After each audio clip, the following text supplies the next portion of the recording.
As the 70s roll in, stability around the world has never been as shaky. Interplanetary alliances join together to seek ideological supremacy across both planets. Cultural shifts are uprooting norms that have been in place for centuries. Technological shifts have been changing how the world itself functions. As these shifts occur, life continues in the Seedbearer region, where a seemingly random group of people have come together to try and make sense of the nonsensical. This is Hazeltown Story. Hello, and welcome to another episode of Hazeltown Story. Technically, this is episode 0 of the next, not arc, because arcs are the next season, I guess you can consider, of Hazeltown Story, which is Hazeltown Story Contact. This is not going to be we might do some light story bits to start out with, but this is not going to be the actual probably start of the arc. You might get a little bit of like some a tease of what's to come, but we're not going to be doing actual play today, because before we did more play, last Hazeltown Story Discovery, we started out with a brand new system that was all kind of homebrewed, homebrewed, whatever the term is. So kind of want to go over some things to make sure that since it's all homebrew, and we can patch stuff as needed, if there's any other things we want to take a look at and see if maybe we should fix before we actually start playing again. Also, we have some XP to distribute and kind of discussing where we want to take some characters. Did anyone have... Oh, also, I should probably introduce who is actually here with us today. Carnival. Sorry, I thought you were going to say something else, but yeah. Nope. Hi, Carnival, player of Elvis, Virtue, Yuhar, and Claudia. I am, of course, Deathmaster 780. I play the characters of Nello's Masters, Mabby, and Saskia. I'm TorpidTypist, and I only play a single character, Aravia. That's perfectly all right. That's I actually going to be am that is going to be a discussion point, actually, just to get it on record on how we feel about distribution of points. Which, do we want to go more into how, like, going over some of the mechanics to kind of tweak them, or do we want to distribute XP? Or do we want to discuss how XP is kind of given? At your discretion. Up to you. Let's actually go ahead and like kind of go over the XP system, because I've been wondering, because I've been trying to think, because what exactly the rules that we have at the moment, and it's something I've been a little loose with because it's not something I'm used to in systems, is if you fail a roll, which also your characters are kind of at a level where failure, especially if you do certain things, failure has kind of not been a whole, like, that's not been an issue so much. There's definitely been some failures of rolls, but XP has been given mostly as basically pity points in regards to failed rolls. So if you fail, like, say, an aim roll, you'll get a point in physical. And then also if you hit... The one other thing is the XP triggers that I was thinking of, is because I had per session, which is basically if you do certain criterias in regards to like doing whatever, because each person has 2 archetypes. If you do stuff according to your archetype, you'll get more XP for that archetype. Now, did anyone, like, for if you're going over your own archetypes you have, anyone feel like their archetype XP triggers might want to be looked at? Because I know for the most part, it seems like, because I was trying to think, there was a couple that I was looking at that it felt like they was way too specific. See, I was going to say, one of mine for the unique is, I would argue, way too easy, especially as we've gone on. Which is, is it encounter a supernatural being? Yes. Yeah. Actually, now that I think about that, considering what's going to happen next arc, that it needs to be changed. We that is literally meet one every session. There are some Yeah. living in the Yeah. fucking office. Yes. I'll pull more player character. Yes. So that one I need to figure out a additional session or assistant an XP trigger for that because also looking at the unique assistant investigation successfully by using skills from 4 different skill groups feels a little bit too forced. That's a lot too for different skill groups. I think 2 would be fine because like it does focus on an idea of like you should be using a diverse ability. I was kind of thinking I was gonna say 3. 3 would be better because at that point it is more of a stretch than just 2. Yeah, that makes sense because it's like that does feed into like what the unique as an archetype's supposed to do. It's just 4 is a lot. Also, I'm just gonna do some live tweeting or not live tweeting, like tweaking to Aravia's sheet. Yay! Because I'll just backport that to the archetypes list. Because I think you're the only unique at the moment. Yes, I am. I am currently the only unique. You could say I am the unique. Yes. Special girl. Protagonist. Honestly, it's fitting for the unique class for me to be the only one. Yeah. I mean, although I will say, if anyone wants to make a unique character, they are more than welcome to, but it is kind of funny that you only have one unique. Look. Are you hissing at him? Yes. Yes. Look, it's fine. It's fine, Lolo. I'm only going to make if I'm going to make another character, it's only because I want to go. There's one more that we don't have an actual person playing that needs a character to be tested as a player character. So yeah, because I think is the devotee the only one? Yeah, the devotee's the only Saskia one. is a devotee, I thought. Oh, is No, Saskia is the sworn. Oh, sworn. Sorry. I get the 2 of them confused. Yeah, looking at it, there is no. Finally, I think it's time to believe us play, in Jesus. There is actually a character if I decide to roll them as a NPC. Technically, there is a character you've met that would roll under the devotee. I've not made the character sheet for them yet. So Finally, Lion Man. actually, yes. I figured it. Yeah. But he's back. I mean, who knows what comes up with the next arc? Because I am still thinking things through. The Lionman. Yes. But yeah, don't have to worry too much, Lolo. If there is one last character I make, it would only be because look, as much as I've helped you on the system, there's a drive I have to like. Okay, I have to make sure at least everything gets used once. That's just good testing. Like that's just good design. Like that's good poking at the system to make sure it's working. Okay, so I'll have to figure out a new XP trigger for the unique. Muscle seems to be like that seems to be working. Everyone else's XP triggers seem to be. I was thinking like the Skulker had one that the Skulker. One thing I'm looking at, especially I'm looking at Claudia's, is set someone up, and that is using. I could have sworn. Did we have a discussion if whether or not that is? Should we consider that as using the mechanic that is called setup, or is that in just terms setting someone up to do something? We should change the wording in the XP trigger so that that it always implies using the setup action is what we should do. Because like the idea of the Skulker's thing being being able to support someone is fine. It's just we shouldn't have it where it implies you have to use the setup action. Okay. If you get what I mean, right? Yeah. Basically, you need to make it very clear, like no uncertain terms there, what you mean by it. Which putting the setup in quotation marks means you're implying the action itself, not. Oh, did you mean the opposite around? Yeah, I mean like. Oh, okay. You needed to say it where someone's helping somebody, but not like implying that you have to use a setup action because there are ways to do that don't necessarily mean you're helping someone with the role. Like once again, you need to make it clear in no uncertain terms what you mean by that. Like about prepare someone for a successful action. Like yes. I can remember, like say when we were the plan that got shifted about how Claudia was going to just set up a fire alarm for other people to go do something. I would think that would count as helping someone for another action. So I would also agree.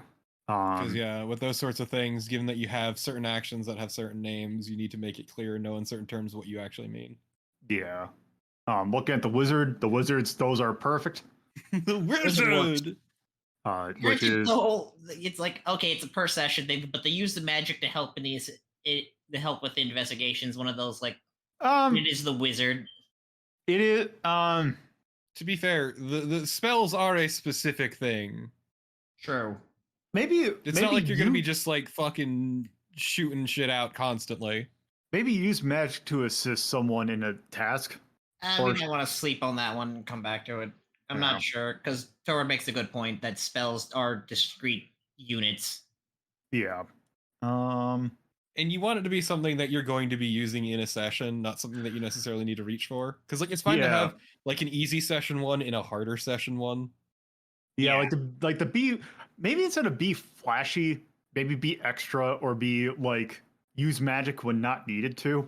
Yeah, like with the muscle, which is I think one of that's I think that's exactly what one of the muscles is, which is use brute strength when any saying that works, but also remember that show off is an actual move. We already have that for the extra XP trigger.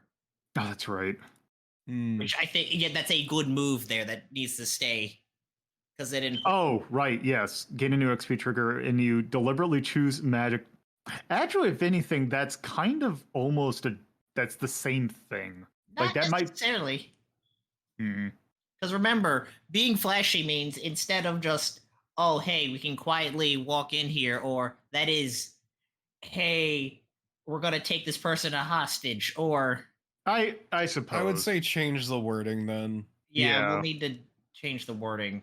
Let me put like a signal to differentiate them a teensy bit more. Yeah. Okay, Elmis. I am opening a file. What am I opening? Inspector crimes.txt. Use your knowledge to okay, the engineer I'm looking at work with a set of new technology. We're gonna need to change that. That one is going to I am just going to clear out the wording on that. Because almost nothing would almost be better than that. Yeah, because it's like that's Elvis's job when she's not doing things. It's like, let's see what crimes can I make now. Let's see. The rogue. Is this like okay? The rogue's one I'm looking kind of pilfering an item key to the rogue getting it's more the getting into an area you're not supposed to makes sense. Get into something. Wait.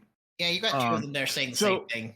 Well, so more should do the second one because the second one is do something that only benefits you and not the rest of the group, or at least doesn't necessarily do something for your own means, not as a collective action. Okay. Is kind of more what I was going for. Yeah, we need to clean up the wording on that. I'm gonna just do this. I'm gonna just do that for now. The lead a successful group action. I mean, the later ones make sense. Yeah, like those ones make sense. Oh, the relic. The relic is okay. The relic one. The second trigger. The second session XP trigger makes sense.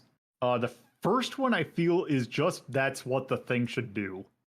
Yeah. Assist in any investigation using some form of magic. Which the magic is kind of what the key thing about the relic is. So I might want to rethink that. Either I'm wondering if either for the relics, also in the case of both Virtue and Saskia, would it be more of a thing to pass or perform an action without someone realizing you're a relic, or performing an action with someone explicitly realizing you're a relic? That's interesting. Go ahead. I don't know about that one because honestly, that also kind of goes different ways because like Virtue is very explicit of how, and character-wise, Virtue is very explicit about they are and what they do, and Saskia is very much avoid detention kind of thing. So that's too that's my character front. Yeah, that'd be. I'd have to think about what an XP trigger is, but I feel like the magic one is a little bit too. I don't feel like that one's as good as a XP trigger. I feel like we could do something better. So I'm gonna blank that one out for now. The soldier. Protect someone from harm. That makes sense. Which that's actually one thing that I am thinking about for the next. It's one thing that I'm thinking about in the next kind of season is actually getting stuff that you could actually get harmed, because I don't think there was anything in Discovery where you actually could take harm. Been a while since we were in combat, yes. So I think that might actually change. So the soldier general, stuff might. Anything relating to combat's been super weird because we have had no opportunity to test it. Yeah. Yeah. So we don't know. Because it just hasn't made sense. But one thing that I am thinking about changing, well, one thing that with the way that the story's going to go is you are going to be more on your own and more open to getting yourself in danger, so to speak. Finally, Aravia can do the thing she was built to do, which is murder people. I mean, harm them grievously. Protect someone. Protect someone from harm. Protect some. Oh, Yeah, okay. yeah, I was advice. well, so protect someone from harming. So there's protect someone from harm, which is like get someone out of danger, and there is someone getting someone to stop causing danger is meant to be the second one, and I think that might need new phrasing, but I think I might have to think on that one. So I think I just need to rephrase that one, because one's supposed to be, hey, you protect someone from, say, an accident. Like, say, you see something about to fall and you try and push it out of the way is more for the first one, where the second one is someone comes in with a gun and you take them out is more what the second trigger is supposed to be for the soldier. Right. But I think I might need to rephrase that. And then, yeah. Let's see, Bobby. The face, the first one is natural. It almost seems like both of them are the same. Like, there's some overlap, I think.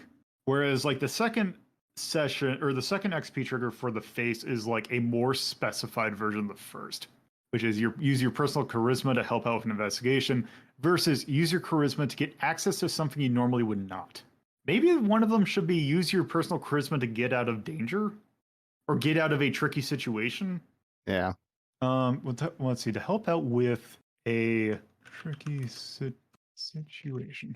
Yep, I screwed the formatting up. Okay, is it Alt Enter? I think it's so. There we go. Okay. And then the agent. Assist in any investigation using your group's resources. That makes sense. Find some way to benefit your group that may or may not benefit the others. I feel like those two are pretty solid. Yeah. Yeah. The only thing I could think of to change for the agent would be the change in ability. Oh, what was that? Change the name of the assistant ability to something like local contact or whatever. That would fit more with the description. Yeah. Oh, cool. Contact. That works. Oops. There. There's that. Nelos. That's the same. The muscle. The scholar. Assist in the investigation by researching a topic and using that. That I feel like that makes sense. Basically, do research to help with your case, and the other one to help with your whatever you're doing, and then one to just personally research on something. Yeah. Whether that's like a short-term project or something, I feel like that would work. Yeah, I think that's good for that. Let's see, Saskia. That's the same with the relic. The sworn. Assist in any investigation using your order skill set, which I think that works. I think both of them work. Yeah, and then what was the other one? Do not falter from your orders teaching. Yes, that I feel works. And that's pretty much everyone's character here, at least. I'm gonna just look at. I know Ferris is the other consistent. Where are you? That's the muscle, and okay, that's that overlap. Okay. Magic we really haven't done much with, although I don't know if you've had reason to use it. I've used a few spells. Yeah, like I know. Yeah, mostly one. Like I've used some of the more like non-stress ones, but just never have gone super. We've never had. It's one of those things. Like it would be nice if there were more utility spells. I'd argue because of how little combat there is, because a lot of these are combat focused. Yeah, I think that also could just be I need to get you in situations that will be more useful. Yeah, hence like Foresight's a big one that I've used a couple times. Yeah, Yeah, I think more is we haven't really had a chance to use a whole lot of these, so I think that's more of a from the GM standpoint that I need to get you into situations to use it, Yeah. which I think that is one of the things I'm trying to do with this next arc or this next season. So there's that. And I think that kind of covers, like, I feel like since they've been changed in name a certain point, has people been feeling like the skills make sense? Should we look at like the different skills? Because I feel like for the most part, because I think we've kind of cleared up some of the ambiguity with some of what the domain of some of these abilities are. I guess it's just a lot of skills to go through. Yeah. I think if anything, that also is another case where I don't know if some of these I don't know if I've given you enough of a situation where using some of these were like aim or like any of the physical. You haven't really even gotten you in a point where the hearts would actually make sense. I mean, I got one. I added one from another tree specifically that has not been relevant, but I have just in case I'm put in that situation. So yeah, I can understand. Yeah. Because I have yet to be shot at, but boy howdy, if I do, it's gonna get real awkward for whoever does it. Yeah. That is one thing that I am thinking of having be a case. I'm thinking about shooting you, fucker. All right. Yeah, and of course, then because we haven't had combat, we haven't need to discuss any sort of weapon balancing or anything. Because I didn't even think if in Discovery if anyone used a weapon. I don't think that was even a case because I think the last time you needed combat was for the white supremacist one, and that was before the rule change. Yeah, that was back in Genesis days. Yep. Yeah. No, we have never once needed to do it. The closest during the news. No. Yeah, because the closest we came was during the dream session, and we just stealthed that like it was Metal Gear. Yeah. So, okay, that one will be a subject for another day. Well then, I guess in that case, the other thing I think of, because now I think we'll just do XP distribution, is what to do, because I can't remember, did I have anything listed? Was there anything listed in terms of what to do per, because did I have it down that when you finish like an investigation that you get a set amount of XP?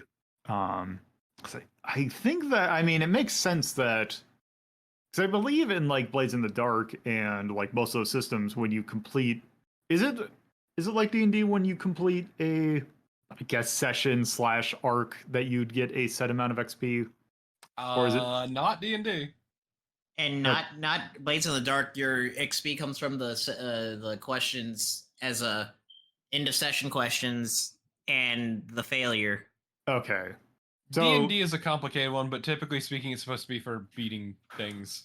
Okay. But most people there are people who play it directly rules as written, but that sounds terrifying for D&D because the way the numbers curve is not good.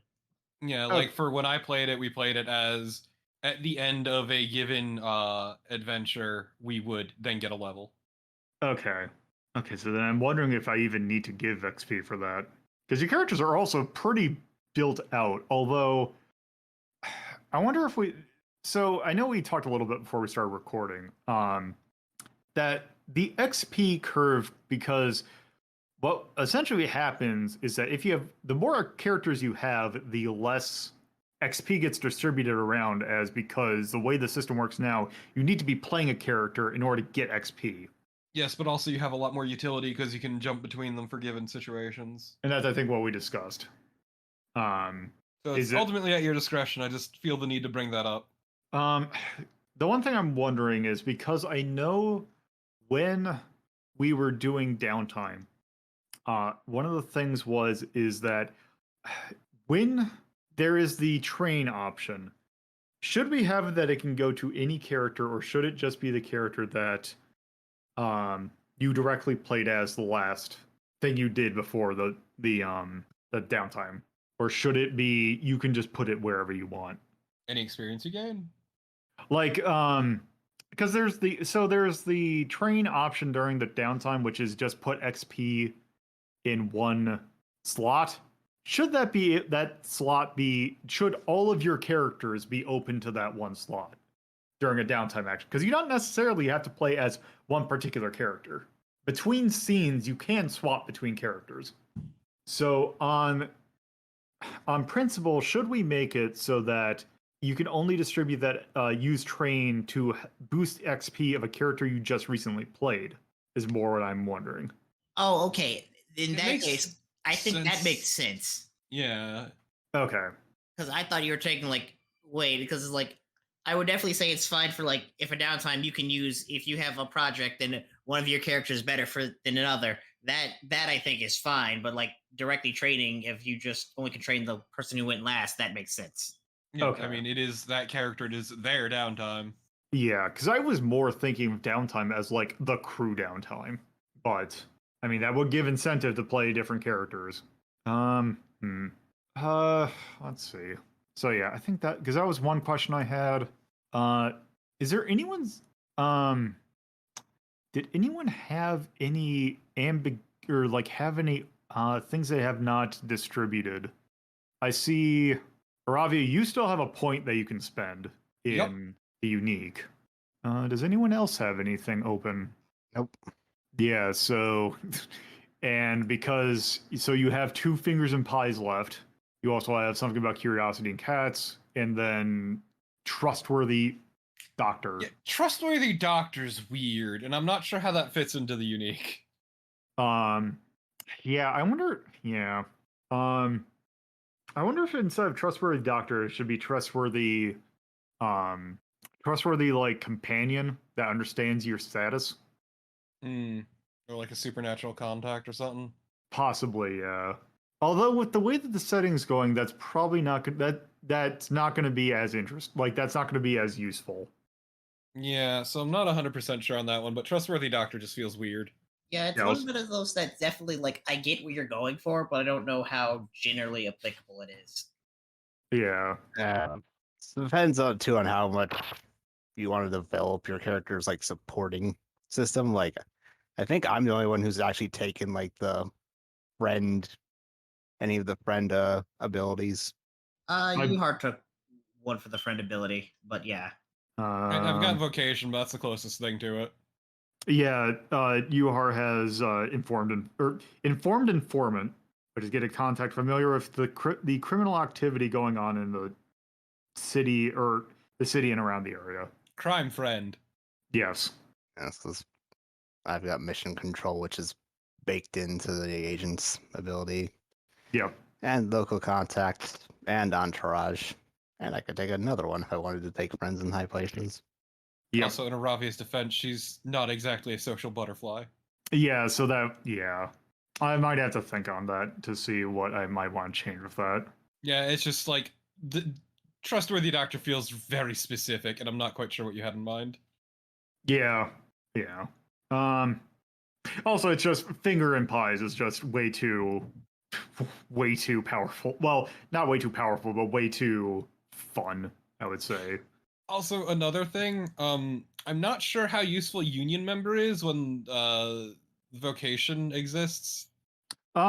So it is not very specific.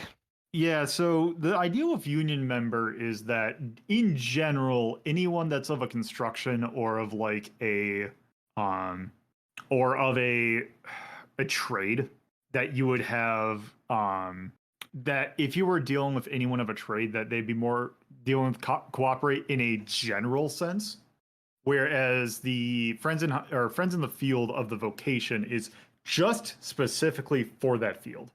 Okay. So union member is basically that thing for vocation for everything that would be like of a blue collar trade. Though I could relook into that at some point. So you're thinking another finger and pies? Possibly, unless you come up with something good for in place of trustworthy doctor. I probably I'd have to think about it. It's definitely something to workshop. Yeah. Because essentially, actually, I wonder if you don't even need it could be a case where you don't know. So I think there was a couple traits where you don't of archetypes where you don't get a contact one for your supports. Yeah, there's a few. I mean, you could argue that Friend of Fate is the one for the unique. Yeah, it's great. I still have no clue if it's paid off or not. That's the fun part. Well, it's also I don't know. Yeah, it's one of those things like, yeah, I would argue that Friend of Fate is already the companion one. Yeah. Okay. I'll have to think of something. I'm actually gonna blank that out, and then I will think of a replacement. So okay, there's that. Oh man, I just had a bad idea. Of which one is that? What if I took signature spell and put it on Foresight? That's what's like. That's not. Yeah, because signature spell's the wizard, right? Yes. Yeah. I mean, you could do that. Yeah, so Foresight instead of costing 4 stress would cost none. I mean, you could make it so that you could pause and meditate, see an event that may happen in the future. What vision you see is not in your control. You could do that. Also feels fitting narratively. It does. God, I almost wonder if signature spell should be one of the other unlock for, because I feel like that. I don't overlap though. God, and also you have natural heal. Yeah. I'll have to think because I have things I can work with. Well, I'm gonna keep looking at shit, but that is that is tempting. Let's see. If I look at mechanics, did anyone have anything about the other mechanics that they want to talk about? Because it seems like the one thing, and we did have some choices, like some possibility of doing the devil's bargain. Again, that's a good rule. I think it's fine as it is. It's just we haven't just had stakes in the point where we've like really felt it necessary, I guess. Yeah. I think it's been taken like once or twice. Because I think also at the point when you even had the thing to do the devil's bargain, I think the one that I gave you was like a little, like it was definitely a devil's bargain at that point. It was, hey, do the dumb thing, and I'm like, fuck yeah. Let's see. The Good. the only thing I could think of is the just putting around ability and under the scholar. Let me take a look. Do. I hate my brain because I'm like, why isn't scything strikes piercing punches? Oh, right. The use of the motor. Yeah. I feel like if you have an ability like that, you have to have like additional rules elsewhere to put like a limit on cards or something, like owning one or whatever.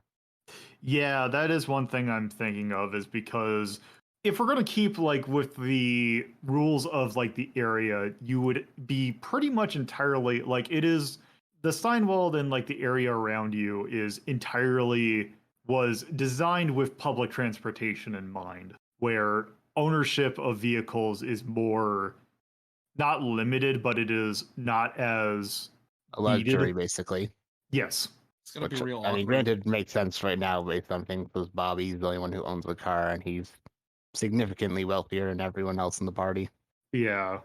It's gonna be really awkward when someone opens Aravia's wallet and finds all of her fake licenses inside.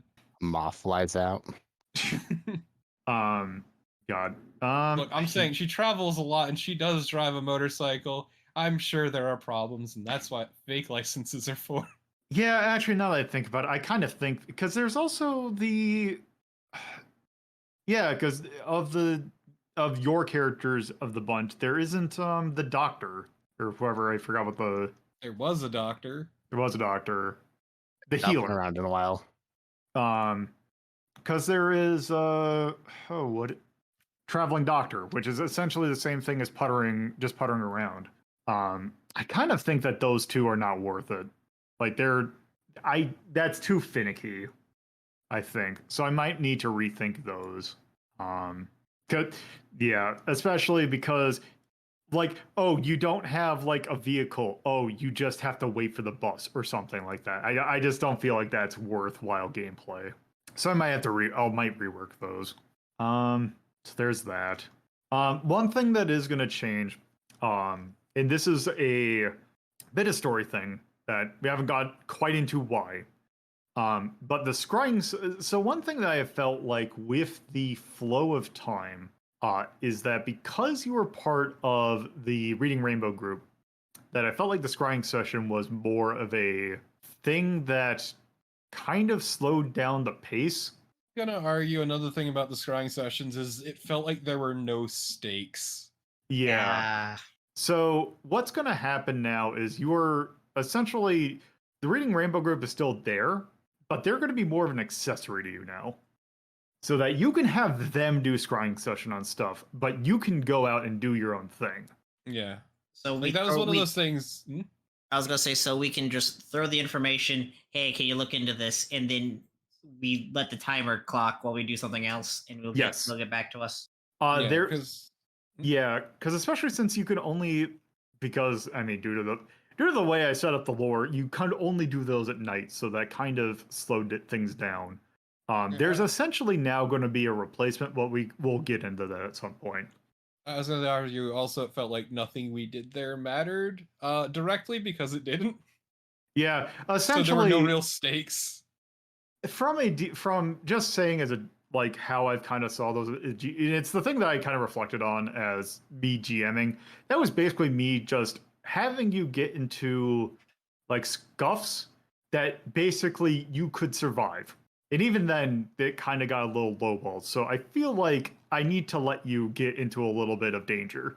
Because it feels like for the most part, the stuff that you got into was really low stakes. Not that I'm going to put you in a dungeon or anything, but I feel like one of the things that, at least from what I felt as a GM, just kind of looking back, I feel like I didn't let you have any real danger. Not enough freedom to fuck up. Yeah. So I think that is one thing that is going to change with this. Yeah, stakes have been a real issue. So that's something that is going to change. Like, I'm not asking for end of the world or anything. It's just like there's never been a real problem of like, hey, fucking up here might actually cause problems. Yeah. So I think, yeah. So going forward, you're going to be in a little bit more of a actual, I'm going to let you actually potentially get into danger. Not Finally, like we can fuck around and find out. Yes. Because yeah, you essentially as a group are now going to be more on your own, separate, your own entity instead of tied to any specific group. You're going to keep the office because no one else in the group really used it. Also, Torpid and Virtue live there. Yes. It's my home. The sofa's quite comfy, if a bit lumpy. Yeah. So it's conformed to my shape. I can't let it go. So there's that bit. It smells like me. Do we have actually? I mentioned that I was going to need Roll20, but actually, I'm going to go into Roll20. Because do we have any open projects? I feel no. Yes, we do. Claudia was making the Baker Street Irregulars for the gang. Okay, let me actually load up the thing. Nope. I'm sorry. What? So basically, the Baker Street Irregulars was Sherlock Holmes basically took a bunch of street orphans and created an information network out of them. So that's what I was going to try and have Claudia do. Okay, so I see street orphans though. Oh, okay, now dim the lights. Good. There's no that. Location of the Cygnus Cap does not matter at all anymore, so I'm just going to leave that. I can't wait to create a secret society of homeless people. So, the one thing I'm thinking is the drones specifically. It'll be David Cage's wet dream. God, not enough pissing. One thing I'm thinking about is because the scrying sessions are no longer needed, they might help out Team Reading Rainbow, but I don't know if the drones are really going to be that much of a help. I mean, yes, they are. They're drones that have cameras all over the place. That can fly and go stealth. Can also go underwater. Okay. You've made something really fucked up. I was looking at the long-term project craft list, and I was like, okay, do I have anything for what the drone glasses do? So I just have Elmas, spy glasses, Google Glass shit is the description that I have. I also still say, Carnival, that maybe not explode when tampered with, but definitely melt their innards. That's all I'm saying. Yes, so no one can try and can get them and just and try and reverse engineer you. Yeah, fuck the Americans. Let's see. Yeah. Okay. So there might be another use for it than what all I'm was saying. intended. I mean, Lolo, even if it Yeah. wasn't just, even if we can't do like the magic, like even if we can't like take them and do the scrying session, they still we still have them that they can record magic signatures and thus oh yeah, Hey. yes, these drones are here to stay. I've put too much time into these. yeah. They're my babies. Okay. Yeah, looking into that. That's not. Like I forget who made the drones originally before Elvis had basically just said these are mine now. It was so story-wise, it was something that Theron was toying around with. Like, it was just something that originally were used as like on-off. Hey, there's a magical signature here. That also just is like, oh, we can read over time if there's a signature at the point, which just eventually grew.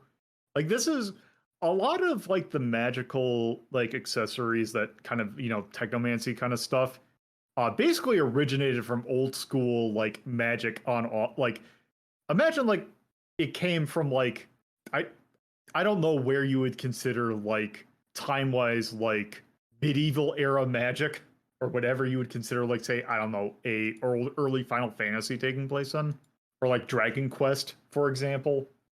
Okay, Like, I was gonna magic say has Dragon. existed. I was gonna say Dragon Quest is a better example than Final Fantasy because like Final Fantasy is always kind of a halfway approach science fantasy levels of kind of stuff. Yeah, so it's like back in the times that those games usually take place, magic has existed, and it's just the technology has just been like, oh, it's only recently that you've been able to like, I don't know, attach a hard drive to it and like store it and like see what's going on. So originally the lenses were like, hey, all this information was here at some point. Now we just have a way to read it. Yeah. There's that. I think looking over the rules, I think for the most part stuff's been working. The project stuff seems like it's been going all right, like in terms of like we've been able to do stuff. The one thing rituals we have not had a chance to do yet. Yeah, we haven't really. But that what might change. Now, especially now that you rituals? have 2 relics on your team, and also just the general conceit of what the next arc is going to be. What do you mean rituals? There's a mechanic that is ritual. Those are basically like big spells that have a bit more like. It hasn't come up just because I think like the two classes that have access to it are like the wizard and the sworn. I think. I believe so. And so neither of us have had just either time or interest into going into it, I guess. You haven't really had a reason to do it. But there's a mechanic, if you look at the actual like README that I made that goes over the mechanics. There is a mechanic under long-term project that is ritual that we just haven't had a chance to do yet. I think I kind of went over a majority of the stuff. I still feel like the one thing I was thinking is how the break of a day goes, because I feel like the way that I had the flow of the day and how like your downtime and all that was based on it, I feel like it was way too forceful in having you do stuff in the morning, stuff in the evening, and stuff at night. So what I think I might change that to is instead of having it explicitly morning, explicitly evening, that there's just 2 time periods in a day. You can do whatever, like you have 2 big scenes during the day. And then you have a downtime to start out with and a downtime in between those 2 things. And then at the end, you have a shorter downtime and then night. Okay, I'm just trying to think about that. So you're saying So you could have, like, instead of having explicitly morning and explicitly evening, that you would have, say like you come across your arc and there's only stuff you need to do at like the afternoon and night. So you would have, instead of having morning and evening, you could say, well, the time period before the first thing is like going up to like say the afternoon, and you start out with the evening, and then go into a little bit later time where you have like 2 different scenes.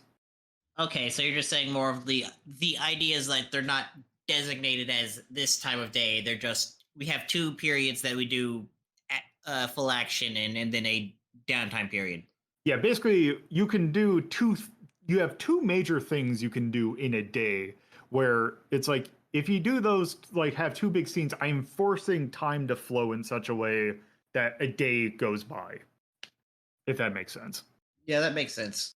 Yeah. Oh, yeah. Yeah, I'm just looking at. Yeah, technically, you did have a case where someone was dazed. Oh, right. You haven't had someone wounded, but you haven't. I don't think anyone's taken a wound yet. I don't think anyone took a wound in Discovery. We didn't fight, so yeah. Because technically, there are things that could happen. Well, Nobody was damaged enough. yeah. Also, there's armor. Yeah, there's stuff that. Yeah, worst that ever happened was, I think, me touching that seal. Yeah, and that was entirely stress based. So yeah. Also, do I have on? I'm looking. Do I have luck? I do. I just haven't used it because there hasn't been a reason to. Oh right. I might just blank that out because that's just a thing for me. Yeah, I don't. I might just blank out luck because we haven't had a need for it because I kind of forget it existed. Because all that was for me as a kind of a hey. Because the idea was if you screwed up a desperate roll, you would basically increase it by 1 so that I would have a signature like, oh, you've been kind of screwed over by the dice. I will give you a relief somewhere else. But that was also reliant on people remembering that it existed. I don't think I forgot that it existed. So I think I might just blank that out or just ignore it. So kind of looking at that, I think we kind of covered everything. So I guess with that, probably once I kind of figure out some other stuff, I think we're kind of ready to actually go into the next arc. So yeah, unless anyone else had anything they wanted to bring up. Did we have any XP to give? I don't think so, because we kind of discussed that most of it is based on the per session, like the per session XP triggers and just in game. Unless we want to, like, I don't know, because I was thinking maybe like 5 or 10 XP per that you can distribute to your, or like maybe I was thinking 5x. That's also like, I don't think there was any. So I think the way we kind of described it is that most of the XP should come from actions done in game. Okay. Yeah. Okay. Well, in that case, yeah, I don't really have, because now that we got that done out of the way, I don't know what else I could do in terms of like actually starting the arc, because I actually am slightly still working. I could think after all the discussion, I had some ideas for doing, also because we don't have the full crew. I think that might actually be good for this, unless anyone else had any last words or last things they want to discuss. Because we can also talk about. I take it people are kind of good with their characters now. Yeah, pretty good. Yep. Yeah, I'm pretty happy. So I guess with that, then we can just go ahead and go into the next arc, probably next time we get together. Yeah, because I can't really just taking a look at just general stuff. I don't think I think we're probably good, because I need to go and get something for I need to go and fix some things or like do some substitutions, and yeah, I think we should be good. I can just give like yeah. So I think that should be, just to clarify, everyone is good. Yep. Yep. Okay. So I think that is going to be good for this episode. However, for those of you who are listening, be prepared for, or stay tuned for, this may be a little bit of a snippet of what this next arc is about, or this next arc / season is about. So, later. Bye. So yeah. Yeah. Thank you for listening to Hazeltown Story. If you'd like to get updates on this show and many other shows hosted by me, LoloDePuzlo, you can follow at Hazeltown Story on Twitter, and if you would like to get to know me more from a personal standpoint, you can follow my personal Twitter at LoloDePuzlo. If you would like to watch this be recorded live, you can go to twitch.tv/LoloDePuzlo and follow the channel for notifications of when this show, as well as other shows like Retro Rank Rhapsody, are being recorded. If you would like to add this podcast to your podcatcher of choice, you can search for WLDP Hazeltown Radio and find us on most major podcatching search engines. Or you can manually add rss.hazeltown.life to your podcatcher. Thank you for listening, and I hope you come around for the next episode.